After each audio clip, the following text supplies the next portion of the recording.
Good, good morning, everyone. Thank you for joining February's general meeting. My name is Kimberly Doty. I am the COC Operations Manager for Tarrant County Homeless Coalition. Today, we wanted to bring you a little bit of information about our landlord engagement program, what it offers property owners, and the incentives it can offer them, as well as access to tools for you and your client to stay successfully housed. In this presentation, we'll be going over things such as PAD mission, mediation, risk mitigation, our landlord helpline, a few tips on lease agreements, a few items for eviction prevention and how to access those, and also a new landlord incentive program that TCHC has been granted. So for our first slide, we're going to take a look at PAD Mission. PAD Mission is our internal database. It's accessible both to case managers and clients.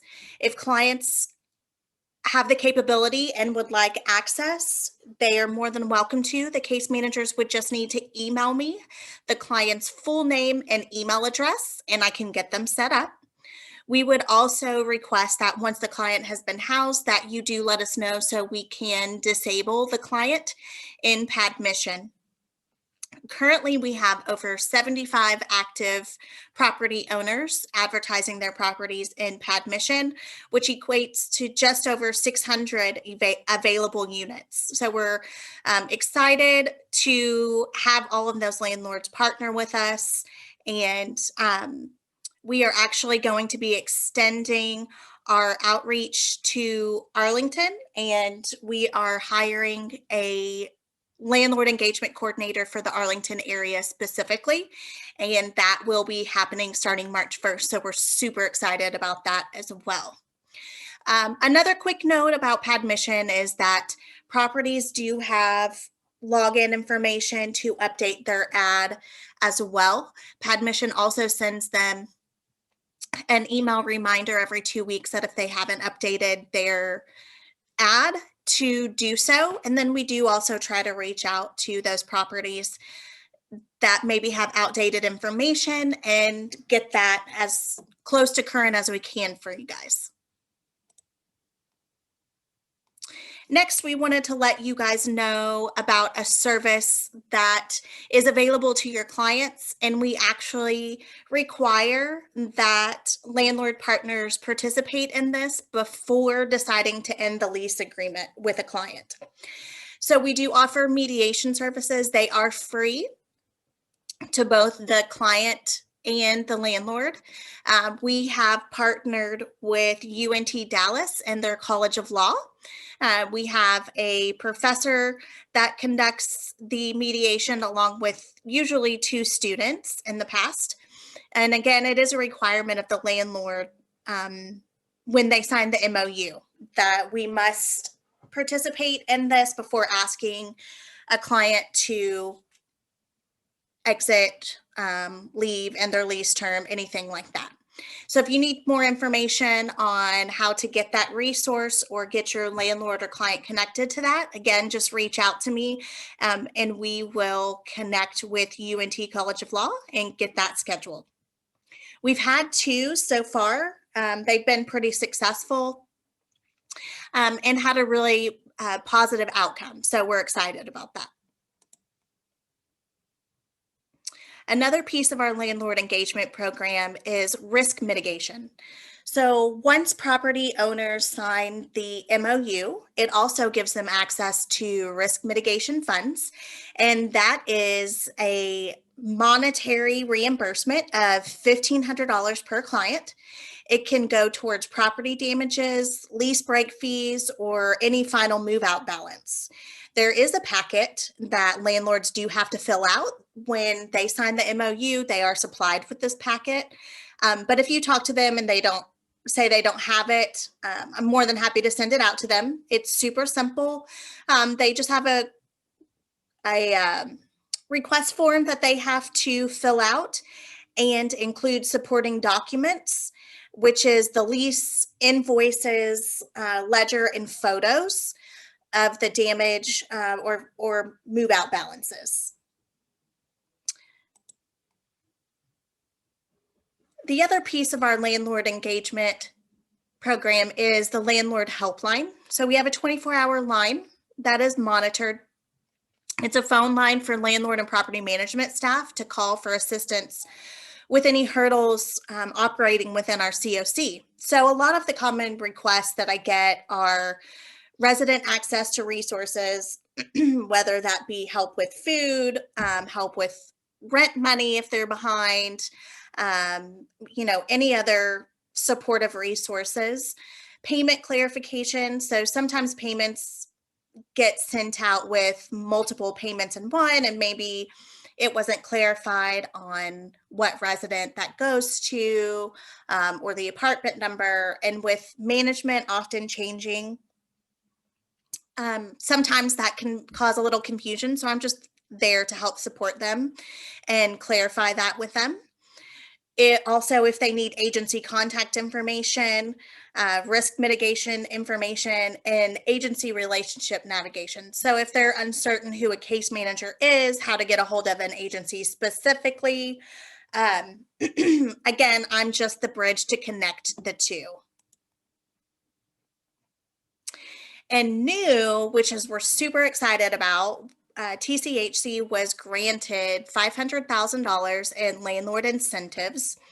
This program will begin March 1st, so in just a couple of weeks. And this is solely a one-time incentive payment for landlords. So perhaps your client doesn't quite meet the rental criteria. We can offer them up to 2 months of an incentive equal to 2 months of the lease contract rent. So if their rent is $899, I should have done let's just say their rent is $900 because that's easier math, right? So I can pay them up to $1,800 to overlook the criteria to lease to your client. There is a packet of information that the landlord does have to fill out. We do have to report these incentive payments to HUD and TDHCA, but it does not require that the landlord have a signed MOU. We can pay these incentives out to anyone who's willing to accept them and give us the information needed to be able to give out the payment. So there'll be more on that coming out in the next week or so as we finalize this program. I'll make sure that case managers have the packet and all of that good information. So next I wanted to go over a few pieces of the lease agreement. So the leases over the years have really become super long. I think they're a traditional TAA lease agreement is like 28 pages at the moment. And it seems like every year they continue to add something or change something, and they continue to grow in length. And really for someone who is not in this language every day, it can be really cumbersome to try to digest all of this information. So we wanted to point out a few things that could potentially affect the client's ability to stay housed. And we also wanted to go make sure that you and your client understand how to successfully and positively exit a lease agreement. So the first section that we're going to go over is the occupants and the initial lease terms. So what I don't show you here is paragraph 1. Paragraph 1 is going to be the leaseholder. Anyone in paragraph 2 that's listed under the occupants cannot be legally bound to the financial part of the lease agreement. They can still be upheld to rules and community requirements, but they just can't be like filed eviction, or they can't have a balance attached to their credit or anything like that. The lease terms is also another one that I have to explain a lot. And the lease term is obviously your lease start and end date, but the most important part is there at the bottom. And it says that the lease will automatically renew month to month unless the party gives at least blank days written notice of termination. Typically, you will see the number 60 there, that 60 days are required to be given if the client would like to move out. But if there's nothing there on the first page of your lease, then TAA only requires 30 days.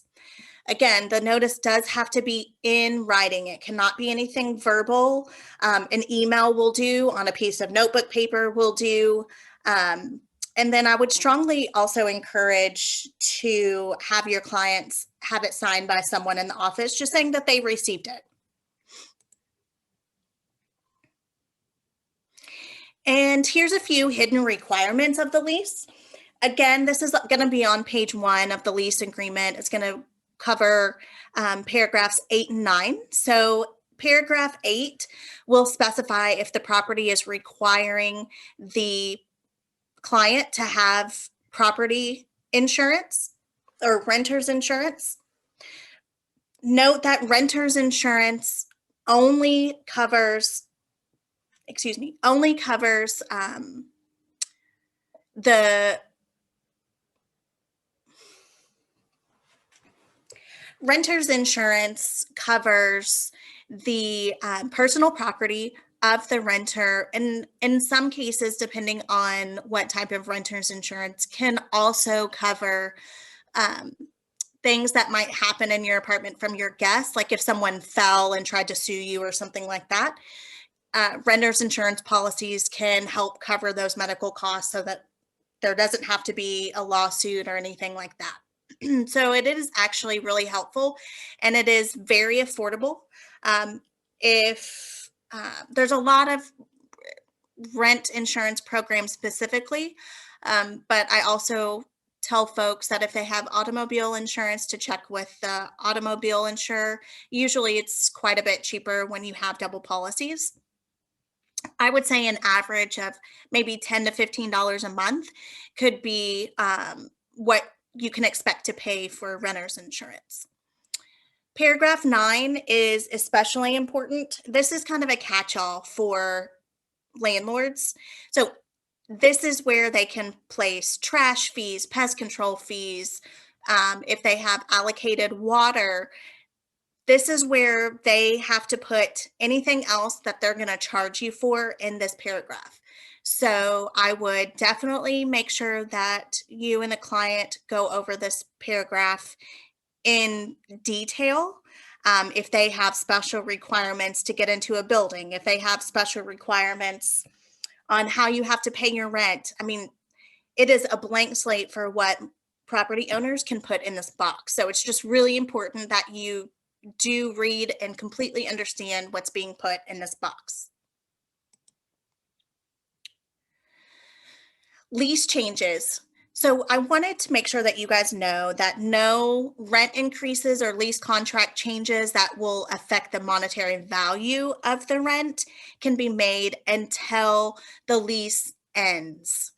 So if they say, well, now we're going to charge you $20 more for water, the property is not able to do that. They can only do that at the end of the lease agreement and after they've given you proper notice. Also, we wanted to look at release of residence. So there's a few situations here where someone might need to be removed from the lease agreement. As a general rule, if it's ever a roommate situation, it does have to be in writing and it does have to be consensual. And there's actually a specific form that you both have to go into the office and sign at the same exact time.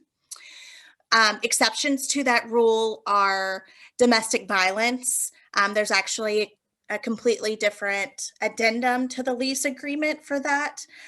And TAA changed the requirements of what you have to provide to the landlord for domestic violence victims. I will say that domestic violence victims still do have to give notice to leave. So you need to make sure, again, that you're reading the lease agreement and providing all the documents required. And of course, as always, if there's any question on the understanding of the lease agreement or you need support, please again reach out to me. I'm more than happy to support you guys. If it's something a little bit more sticky, we might just do a referral to legal aid just to make sure that all of our bases are covered. But again, I'm here to support you however I can. Also, another new change that TAA had was death of a sole resident. So previously, death of a sole resident meant actually nothing. They were still obligated to the lease agreement. The property could still charge them for breaking the lease, essentially. But now TAA has come up with a different solution. And so whoever inherits the client's estate or is like their emergency contact on the lease, on the application, they can just give a 30-day written notice and then work with the on-site staff to remove any items out of the apartment. And then the lease is terminated with no further penalties. Pets is a big issue, both with property management staff and clients. So we want you guys to know that pets need to be made known before the pet actually comes on site. Most properties have a lease violation penalty for bringing these pets on site without prior consent. I've seen anywhere from $100 of an initial fee and $10 every day after that until you either pay the pet deposit or remove the animal, to everything in between. So educate your clients on if they feel like they need a pet or will be bringing a pet, to just be completely transparent with management and go through the proper channels and paperwork to bring that pet on site the correct way. In the event that the animal is brought on property and is not authorized, I have seen this happen as well. The property actually has the right to remove the animal. They can hold it and call the animal services and have, local humane society come pick it up. And if we remove the animal from the property and you come and pay the pet deposit and do all of the required paperwork, as long as it has not been turned over to someone else, they are required to return the animal to you. There's always lots of questions around a service animal or an emotional support animal. There are additional paperwork and agreements that must be signed in the event that a client does have an emotional support animal. Those documents must be presented to property management, again, before the animal comes on site. TAA also revised this addendum. It once said medical professional or perhaps even the word doctor in it. And now it says medical professional or anyone that is assisting the client and helping them maneuver day-to-day activities. So a counselor could, a case manager can, a life coach, an advocate. It definitely widened the door a bit for who can authorize this person and validate that, yes, it is in the best interest of this person to have an emotional support animal. If the tenant does come on property with an emotional support animal or a service animal, they are not required to pay any pet deposits or pet fees, but they do have to abide by all of the rules of any other pet. And they can be fined for not following those rules. So if they're not picking up after their pet or the pet was seen without a leash on in the property or something like that, they are still responsible for those items. Another big issue that I tend to see is when can landlords enter my apartment? So the TAA lease basically says they can come in whenever they want. They have the right to come in to do repairs, to check on things, to if they have lenders or appraisers, anything like that, they can come in at any time. If they were not able to provide you previous notification that they were coming into your apartment, they are required to leave you notice in your apartment that they were there. Also, when you put in a work order or a maintenance request, that also gives them the right to enter your apartment. They are not obligated to schedule a specific day and time. And many times it's rather difficult to do that just because they kind of prioritize maintenance requests, and emergencies happen all the time on properties. And so, they could make a time and date with you and then have an emergency come up, and that takes precedence over whatever your request was. And so they're not able to uphold that scheduled event.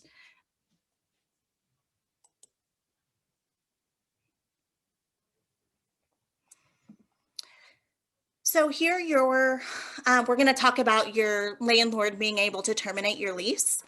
So there's lots of reasons in which your landlord can terminate your lease. I, again, the lease agreement is actually pretty landlord friendly and not so much tenant friendly, in my opinion.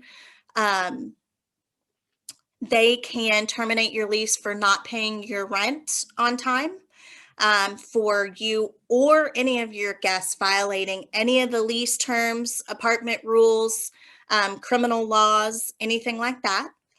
If a resident were to abandon the apartment, which abandoning means perhaps there's no more power to the property, all things are removed from the apartment that would be considered livable. So maybe there's no food, or the bed has been removed and there's no clothes, things like that.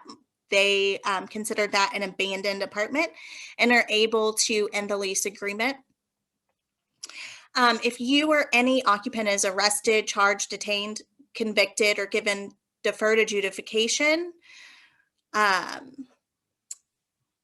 they can, if the property finds out and feels that it's a detriment to the community, they do have the right to terminate your lease agreement and ask for the tenant to leave.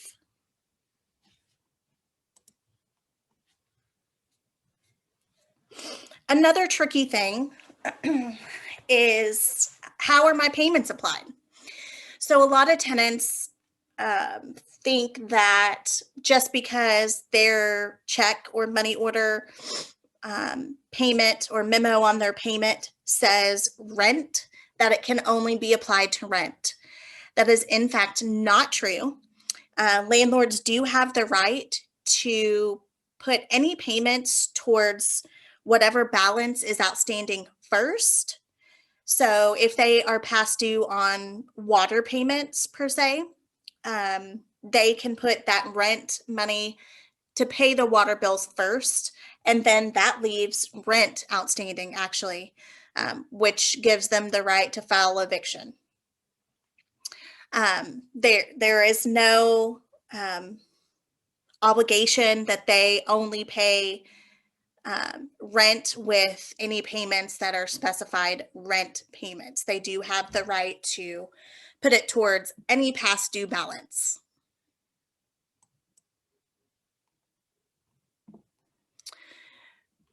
Paragraph 36 of the lease agreement goes more in length about your move out notice. I put this in here again because I cannot stress to you enough how often I see move out notice not followed correctly. People just don't understand it, or Perhaps the management office did not take the time to go over your lease agreement with you and provide you additional instruction, which, by the way, is not required. And so it is the tenant's responsibility to read and understand the lease agreement. So, again, if you have any questions, if your client has any questions, I'm more than happy to discuss in detail their specific lease agreement. If you just send me a copy of the lease, we can go over it together. That's not a problem. This just reiterates that your move out notice does have to be in writing, and it does have to be for the number of days um, listed in paragraph 3 on page 1 of the lease agreement, and that it cannot terminate the lease any sooner than the end of your lease term. Your move out notice also must be in writing, and an oral move out notice will not be accepted and it won't terminate your lease. I do also want to note here that it does kind of put the landlord on the spot here, that if they require you to give more than 30 days written notice, then they have to provide you at least one written reminder no less than 5 days or more than 90 days before your deadline for giving us the written notice. So if you're required 60-day notice to vacate, they have to provide you with a renewal offer no less than 5 days, no less than 65 days before your lease ends, and no more than 90 days before your lease ends.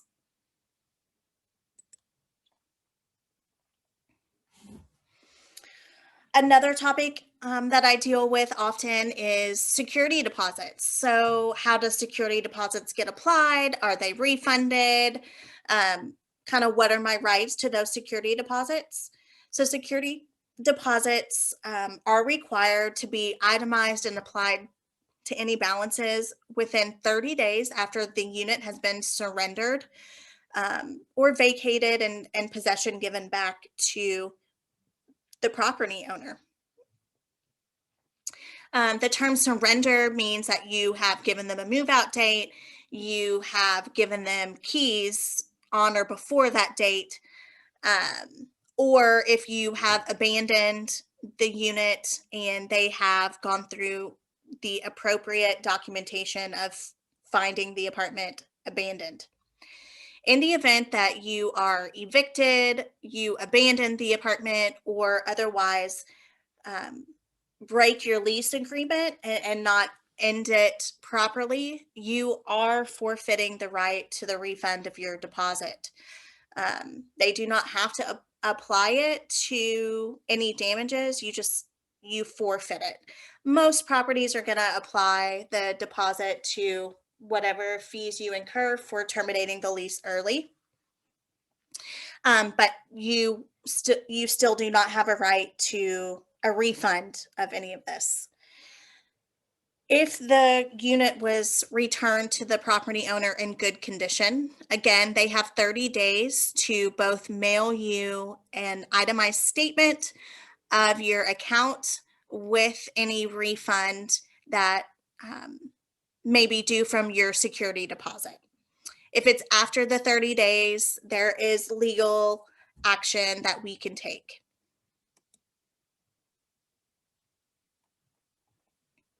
So, kind of moving into exiting your lease agreement.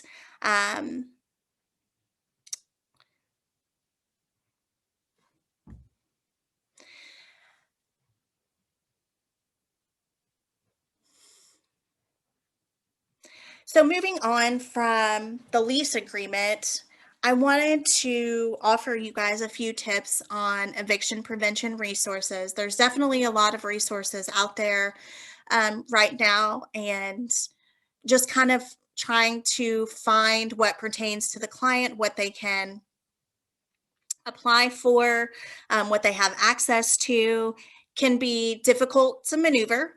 So I've listed a couple of sites here to hopefully make it a bit easier for you and your client. A big one right now is actually the texasrentrelief.com. Both landlords and tenants can apply for the funds. So the landlord can actually go to the site and apply for this funding on behalf of the tenant. And then it's going to send the tenant an email asking them to upload their documents proving the need for the resource. Or the landlord can also upload those items if they are working directly with the tenant. The payment is directly made to the landlord in their bank account unless a tenant were to apply for this funding and TDHCA was not able to connect with the landlord. The payment will be made to the tenant, and then it's the tenant's responsibility to pay the landlord with the funds received. The eviction diversion program is a piece of the Texas Rent Relief Program. Actually, it's 10% of the funds of the Texas Rent Relief Program. They're used for what they're calling an eviction diversion program. So if you or a client has already been filed on and sued for rent, when you appear in court, the Texas court system is required to offer this resource to you. The landlord and the tenant do have to agree to participate together in this program. And if it is agreed upon by both parties, then the eviction becomes a closed case in which it will not show up on the client's record that the eviction had ever been filed. And then the court system proceeds with communication between the landlord and the tenant to obtain all the needed documentation. And once that has been received, then the payments go directly to the landlord. I will say for this eviction diversion program, there's a lot of loopholes for the landlord. So I would definitely recommend trying to seek other prevention resources before you get to the point of eviction. The landlord can decide within 21 days of agreeing to the program that they no longer want to agree, and that's for any reason. Another resource that can be really helpful is TCHC has been working diligently to come up with the most current and up-to-date list of rent resources. So we have created a tab on our website, and we continue to monitor prevention resources, what's coming available, who still has funds available, who to contact, who the rent resource can apply to, how to apply for it, and all of that good contact information. There are, probably close to 20 listed on our website today. And again, we are continually monitoring that, and we'll keep it as updated as possible for you and your clients. So I know I've covered a whole lot in this presentation. I'm more than happy to answer any questions.